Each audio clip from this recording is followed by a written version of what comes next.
जय श्री राम। आज हम बात करेंगे राहु के गोचर के बारे में कि वर्ष 2025 के अंदर राहु का संपूर्ण गोचर सिंह राशि या सिंह लग्न के जातकों को क्या दे सकता है। राहु जो आपकी राशि या लग्न से अभी तक 8वें घर में गोचर कर रहे हैं। 2024 में बहुत सा समय इन्होंने 8वें घर में निकाला, लेकिन वक्री चाल होने के कारण ये ग्रह पिछली तरफ चलेगा और अब आपकी राशि से सप्तम भाव के अंदर इसका ट्रांजिट होगा। तो ये संपूर्ण गोचर आपके लिए कैसा है, इस वीडियो में यही चीज़ें विस्तार से आपको बताई जाएंगी कि राहु कब कौन सी राशि में है, कब उनका परिवर्तन है, कब उनका नक्षत्र परिवर्तन है और वो आपको लाइफ में क्या दे सकते हैं, क्या लाभ है, क्या सावधानियां हैं, किन बातों के बारे में आपको सावधानी रखनी होगी, क्या ये ट्रांजिट आपके लिए पॉजिटिव है या नेगेटिव, या कब पॉजिटिव कब नेगेटिव है, ये सब कुछ आपको इस वीडियो में जानकारी मिलेगी। सामान्य तौर पर शास्त्र में चंद्रमा से गोचर देखने की प्रधानता कही गई है। अगर आपको लग्न से गोचर देखना है तो हम क्या करेंगे कि अगर आपका सिंह लग्न है और आपको राहु से संबंधित दशांतर या प्रत्यंतर चल रहा है तो आप उसका गोचर देख सकते हैं, अदरवाइज आप इसको राशि से कंसीडर करें। अब राहु या कोई भी ग्रह उसका अपने कारकत्व होता है और वो हर व्यक्ति विशेष के ऊपर उसका प्रभाव छोड़ता है।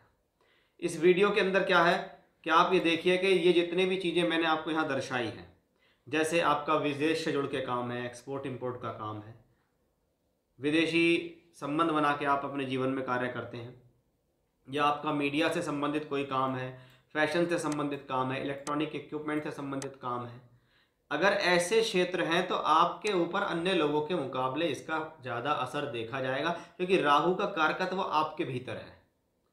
ये जितने भी लोग इन चीज़ों से जुड़े हुए होते हैं आज के समय में, अगर यूट्यूब है, इंस्टाग्राम है, फेसबुक है, जितनी भी चीज़ें कम्युनिकेशंस और सोशल मीडिया से जुड़ी हुई हैं, ये सब राहु का प्रभाव है। तो आइए शुरुआत करते हैं आज के इस वीडियो की कि भाई राहु का संपूर्ण गोचर सिंह राशि लग्न के जातकों के लिए कैसा है। मैंने स्क्रीन पर नंबर दिए हुए हैं। अगर आप अपनी हॉरोस्कोप का अध्ययन वर्ग कुंडलियों के आधार पर कराना चाहते हैं तो पेड कंसल्टेंसी के लिए आप वहां संपर्क कर सकते हैं। राहु का ट्रांजिट 2025 की शुरुआत होती है और हम देखते हैं कि भी आपकी राशि सिंह राशि है। सिंह राशि के स्वामी सूर्य हैं और सूर्य के लिए यदि मैं देखूं तो राहु है या केतु है या शनि है, ये स्वभाव से मित्रता नहीं है इनकी, यानी इनकी नैसर्गिक रूप से शत्रुता देखी गई है। अब कोई प्लेनेट अगर किसी का शत्रु है तो वो मौका आने पर उसको समस्या देता है। चंद्रमा से अगर हम देखें तो राहु का ट्रांजिट 2025 की शुरुआत में 8वें घर में मिलता है। 8वां घर जिसको हम त्रिक स्थान में खराब स्थान मानते हैं, जैसे 3, 6, 11 और 6, 8, 12, इसमें छठा भाव कॉमन है, लेकिन छठे से भी अगर कोई अशुभ है तो वो 8वां है। अष्टम भाव अड़चन, दुविधा, परेशानी, रुकावट, अशुभ समाचार, जीवन के अंदर डिफिकल्टीज को पैदा करने के लिए देखा जाता है। मैलेफिक्स प्लेनेट अगर इस भाव में खास तौर पे बैठ जाए, शास्त्र के हिसाब से तीसरे, छठे, 11वें में मैलेफिक है तो अच्छा है, लेकिन 8वें, 12वें में अगर मैलेफिक है तो वह शुभ फलदायी नहीं होता। अब राहु जैसा प्लेनेट अगर 8th हाउस में है और जब तक ये यहाँ रहेगा तब तक ये आपकी लाइफ में डिफिकल्टीज देगा। राहु हमेशा से एक्सेस पे सबसे पहले काम करते हैं। अगर आप ये देखिएगा तो राहु और केतु का जो एक्सेस है वो यहाँ अष्टम और दूसरे से बनता है, यानी ये राहु 8वें घर में है तो आपको धन के लिए परेशानी देगा, धन के लिए समस्याएं खड़ी करेगा। 8वें घर में है तो अचानक से धन का नुकसान, अचानक से धन का लॉस, अचानक से जीवन के अंदर धन संबंधित चिंताएं आना भी ऐसी ही कॉम्बिनेशन में देखा जाता है, क्योंकि राहु यहाँ अच्छे भाव में बैठा हुआ नहीं है। ये चंद्रमा से 8वें घर में है और चंद्रमा हमारे मन को प्रेजेंट करता है।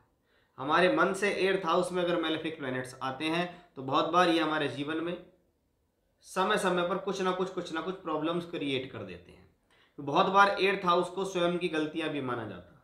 कभी कभी व्यक्ति घबराहट में आकर गलतियां करता है। जैसे कहते हैं ना, व्यक्ति अगर आप कहीं फंस गए, आप पानी के अंदर हो, पानी में डूब रहे हो, परेशान हो रहे हो, तो आप हाथ पैर ज़्यादा छटपटाते हो बनिस्पत इस चीज़ के कि अभी क्या मैं इसका कोई सोल्यूशन निकाल सकता हूँ या नहीं, क्योंकि उस समय पे व्यक्ति का दिमाग काम नहीं करता। उसको सिर्फ ये लगता है कि बस कोई मुझे आके बचा ले, और जो उसको बचाने आता है वो उसको तुरंत से पकड़ लेता है।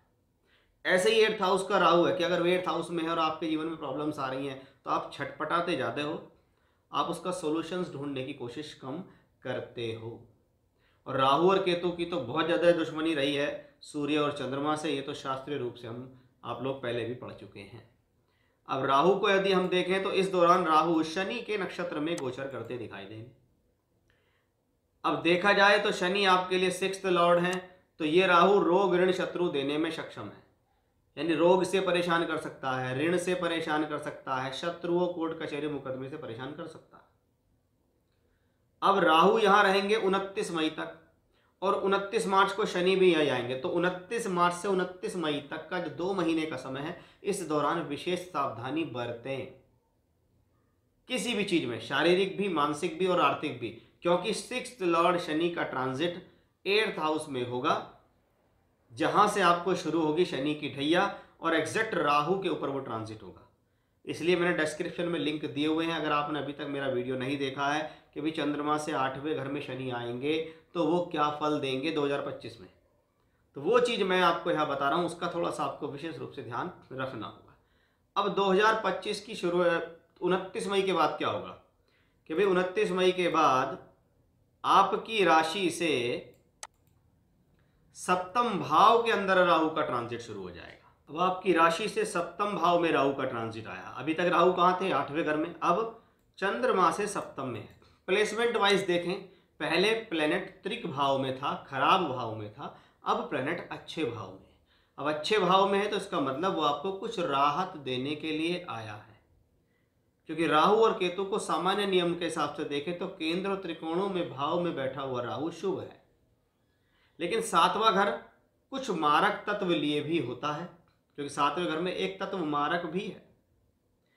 अब 7th हाउस में राहु है शनि की राशि में, और शनि का ट्रांजिट यहां है, तो क्या है, अपनी गलतियों से अपना मार्क डिसाइड ना करें, यानी आप अपनी गलती से अपनी पद प्राप्ति को खराब ना करें, अपनी गलतियों से अपनी छवि को खराब ना करें, अपनी गलती से सामाजिक स्थितियों को खराब ना करें। आपका स्वभाव गलत हो गया, आपका आहार गलत हो गया, आपके विचार गलत हो गए, लोगों की बीच उचबैठ गलत हो गई, क्योंकि राहु क्या है, निडर है, निर्भीक है, साहसी है, व्यक्ति को कोई कितना भी समझा ले वो करेगा अपने हिसाब से। तो ये चीज़ थोड़ा प्रॉब्लमेटिक है। 7th हाउस में मेलेफिक्स अच्छे नहीं है, और मेलेफिक्स किस लिए अच्छे नहीं है, आपका वहां पे जो रिश्तेदार है उसको वो हर्ट करने की कोशिश करेगा। रिश्तेदार कौन है? आपका जीवन साथी है 7th हाउस में, और 7वें घर में अगर राहु आया है शनि की राशि में, और शनि 8th हाउस में ट्रांजिट कर रहा है, तो जिन लोगों का विवाह हो चुका है उन लोगों को अपने संबंधों को साध कर चलने की आवश्यकता है, अदरवाइज प्रॉब्लम क्रिएट होने यहां पर दिखाई दे रही है। अपनी ही गलतियों से पद प्राप्ति खो दी, अपनी ही गलती से सामाजिक रूप से अपने ऊपर लांछन लगवा लिया। अगर वर्क पे ध्यान देंगे, काम पे ध्यान देंगे, इधर उधर के स्वप्न नहीं देखेंगे, व्यर्थ की बातों में नहीं उलझेंगे, तो आपके लिए सही रहेगा, क्योंकि चंद्रमा से 7th में राहु और चंद्रमा से 8th में शनि, यानी साढ़े शनि की ढैया के साथ साथ राहु का प्रभाव भी आप पर रहेगा। इसलिए ये तथ्य विचारणीय है कि जब आपकी राशि से 7th और 8th ये 2 स्थान ऐसे हैं जिनका अगर संबंध आप अगर देखें तो 7th में बैठेगा तो यहाँ देखेगा, और 8th में बैठेगा तो यहाँ देखेगा। ये 8th और 7th में बैठकर ऐसे 2 मुख्य भावों से संबंध भी बनाते हैं जो आपकी लाइफ के लिए ज़रूरी हैं, यानी आपकी राशि और आपका धन, इन दोनों से कनेक्शन बनता है। और 8th हाउस में शनि आए और शनि की ढैया हो, तो मैं पहले भी बता चुका हूँ, शनि की ढैया में प्रोफेशनली अप्स एंड डाउन देखा जाता है। अब शनि इस दौरान, अगर राहु को मैं देखूं तो राहु इस दौरान पूर्वी भाद्रपद नक्षत्र में ट्रांजिट करते दिखेंगे, क्योंकि उल्टे चलेंगे। ये गुरु का नक्षत्र है, गुरु का ट्रांजिट इस दौरान यहाँ होगा।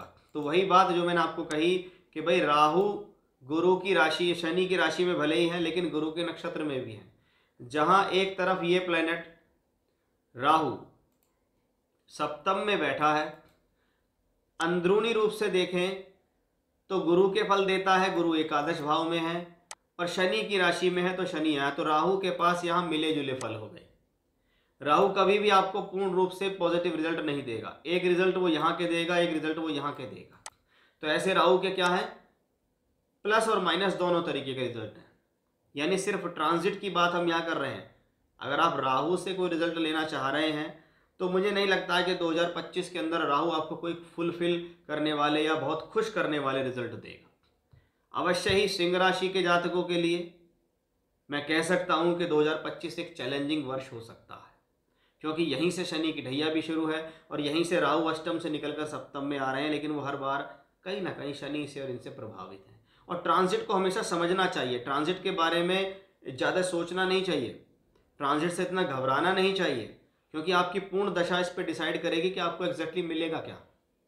और आप इसी राहु शनि से घबरा जाओ, मेरे को ये चल रहा है, इसी ने मेरा ये सब कुछ कर दिया, तो ये तो सिर्फ आप बिना वजह की बातें कर रहे हो। यहाँ पे पृथ्वी पे बैठ के या कितने बड़े प्लैनेट्स को आप नीचे से कमेंट में गालियाँ लिखते हो या अशुभ करते हो, तो उससे उस पर कोई फर्क नहीं पड़ना है। बस यही है कि इंसान अपने मन की बात कहीं तो निकालेगा ही, वो यहाँ आके कमेंट्स में निकल जाती है।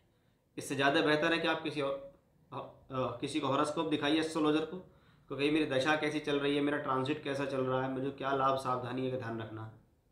तो ये था मेरा आज का विषय कि भाई राहु का ट्रांजिट 2025 में आपको क्या क्या दे सकता है, इसकी विस्तार में जानकारी मैंने आपको दी है। जय श्री राम।